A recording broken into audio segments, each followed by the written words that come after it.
সাথে সাথে দোয়া কবুল করলো কে? কার জন্য করলো? নাকি আবু জাহেলের জন্য? আবু জাহেলের চোখের সামনে পর্দা ছিল, ও পর্দা সরায় না। ওর অন্তরে পর্দা, ও পর্দা উঠে সত্যটা দেখতে চায় না। এজন্য ওর জন্য গোটা বিশ্ববাসীর আছে ঘৃণা। ও যেখানে মারা গেছে, ওর যেখানে জন্মস্থান, ওইখানে সৌদি সরকার ল্যাট্রিন বানায় থুস, ঘৃণার প্রতীক। ওইখানে তো অন্য কিছু বানাইতে পারতো, ল্যাট্রিন বানাইতে যাবে কেন? গোটা বিশ্বের মানুষ যায় যেন এটা ভরাই দিয়ে আসতে পারে। কথা বলেন। এই বেয়াদবটার জন্য আল্লাহ দোয়া কবুল করে নাই। ওমরে ফারুক রাগী ছিলেন, কিন্তু সত্য প্রকাশে, সত্য গ্রহণে আপোষহীন। সত্য দেখলেই উনি মেনে নিতেন। এটা জাহেলি যুগে ওনার মধ্যে এই গুণ ছিল। আল্লাহু আকবার। বিশ্বনবীকে দেখে দোয়া করে, আল্লাহ মক্কার জমিনে এই দুইজনের একজন যদি কালেমা না পড়ে, মক্কার জমিনে দাওয়াতি কাজ চালিয়ে যাওয়া কঠিন হয়ে যাবে। হয় হিশামের বেটা আবু জাহেল কিংবা খাত্তাবের বেটা ওমরকে তুমি ইসলামে ঢুকাও। আল্লাহ ওমরের জন্য দোয়া কবুল করলেন। বিশ্বনবী তখনও বুঝতে পারেন এই দোয়াটা কার জন্য কবুল। হঠাৎ ওমরে ফারুক বিশাল একটা নাঙ্গা তলোয়ার নিয়ে বিশ্বনবীকে হত্যা করার জন্য ছুটে এলো। বিশ্বনবী তখন মক্কার আরকাম ইবনে দারুল আরকামের ঘরে সাফা পাহাড়ের পাদদেশে লুকিয়ে লুকিয়ে দাওয়াতি কাজ করতেন। আশেপাশে সাহাবীরা বসা।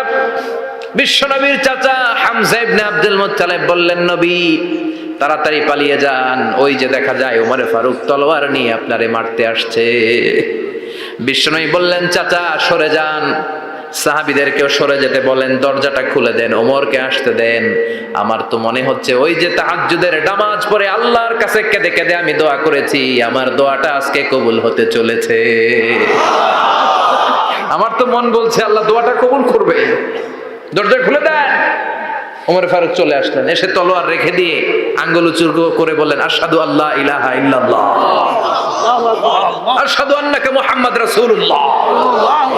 ঝিনুকের ভেতর লুকিয়ে থাকে যেমন মতি, ঝিনুকের ভেতর লুকিয়ে থাকে যেমন মতি, কালমা শাহাদাতে আছে আল্লাহর জ্যোতি, কালমা শাহাদাতে আছে আল্লাহর জ্যোতি। সুবহানাল্লাহ পড়েন। কি আল্লাহর জ্যোতি এসে ওমরে ফারুকের হৃদয়টাকে নুরানি করে দিল।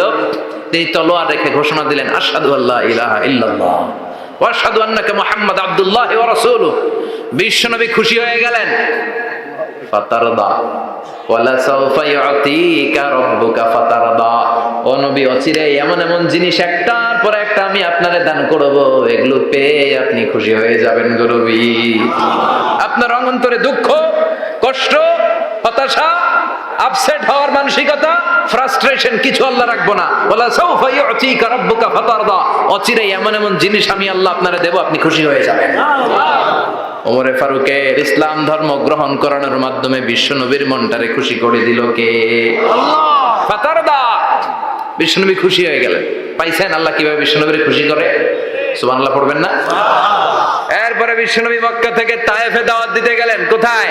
তায়েফে। হজ উমরা যারা করেছেন 70 থেকে 75 80 কিলো দূরে পাহাড়ি পথ বেয়ে বেয়ে উঠতে হয়, 6-7 হাজার ফিট উপরে পাহাড়ের উপরে তায়েফ, তায়েফের শহর, তায়েফ সিটি। ঠান্ডা। ওইখানে গেলে মনেই হবে না এটা সৌদি আরব। ওইখানে জ্যাকেট লাগে। কি লাগে? জ্যাকেট। বিশ্বনবী কষ্ট করে 80 কিলোমিটার পথ পাড়ি দিয়ে তায়েফের ছেলেদেরকে দাওয়াত দিতে গেলেন। কিন্তু বিশ্বনবীর দাওয়াতি এই ডাকে, এই আহ্বানে তারা সাড়া দেয় নাই। বিশ্বনবীর এই দাওয়াতকে তারা রিজেক্ট করেছে। বিশ্বনবীকে পাথর মেরেছে। বিশ্বনবীর মোবারক দেহটাকে রক্তাক্ত করেছে। আমার নবীর এই সুন্দর দেহটা বেয়ে বেয়ে ঝরঝর করে রক্ত ঝরেছে। তায়েফের মাটি সাক্ষী, তায়েফের পাথর সাক্ষী। 3টা জায়গায় বিশ্বনবী বেহুশ হয়েছে। এখনো ওখানে গেলে স্থানীয় লোকরা বলে, বংশ পরম্পরায় ওরা জেনে এসেছিল যে এই জায়গাগুলোতে বিশ্বনবীকে আঘাত করা হয়েছে। এখনো লোকজন দেখায়, এখানে পড়েছিল বিশ্বনবী, ওখানে পড়েছিল, ওখানে পড়েছিল, ওই খেজুর বাগানে বিশ্বনবী লুকিয়েছিল। আজও ওখানে খেজুর বাগানই করে রাখছে ওরা। আল্লাহু আকবার পড়েন। খেয়ে না খেয়ে দিন প্রচারের কাজে নিজেকে দিয়েছ বিলিয়ে, তায়েফের কাফিরেরা চিনল না সে আলো, দুষ্ট ছেলেদের পিছু দিল লেলিয়ে, পাথরের আঘাতে ক্ষত বিক্ষত হয়ে সারা শরীর থেকে রক্ত ঝরে। হে রাসূল তোমাকে ভুলি আমি কেমন করে, হাজার ব্যথা বেদনার পরে ফিরে আসনি তুমি আপন ঘরে, দিনের আলো তুমি ছড়িয়ে দিতে, চলে গেলে মদিনায় মক্কা ছেড়ে। হে রাসূল তোমাকে ভুলি আমি কেমন করে, হে রাসূল তোমাকে ভুলি আমি কেমন করে। ঠিক কি না? পাথর মেরে বিশ্বনবীকে রক্তাক্ত করা হলো। বিশ্বনবী রক্তাক্ত, বিশ্বনবীর সাহাবা সাইয়েদনা যায়েদ রাদিয়াল্লাহু তাআলা আনহু কুয়া থেকে পানি এনে বিশ্বনবীর গা থেকে রক্তগুলো ঝেড়ে ফেলে দেয়। বিশ্বনবীর গায়ের মধ্যে পানি দিয়ে হাত পাগুলো ধুইয়ে দেয়। বিশ্বনবী কাঁদে, আহা কাঁদে, রহমতের নবী কাঁদে, আরেকজনের জন্য কাঁদে, নিজের কোনো লাভ নাই। মায়ের খাইছে, ওরা যেন বাঁচে জাহান্নামের আগুন থেকে। সুবহানাল্লাহ কইবেন না? ওদেরকে বাঁচাইতে আসছিল জাহান্নামের মায়ের থেকে, জাহান্নামের শাস্তি থেকে। ওদেরকে বাঁচানোর জন্য নবী মায়ের খেয়েছে। চিল্লা এখন ঠিক কিনা? কেঁদে কেঁদে বিশ্বনবী হয়রান। যায়েদ রাদিয়াল্লাহু তাআলা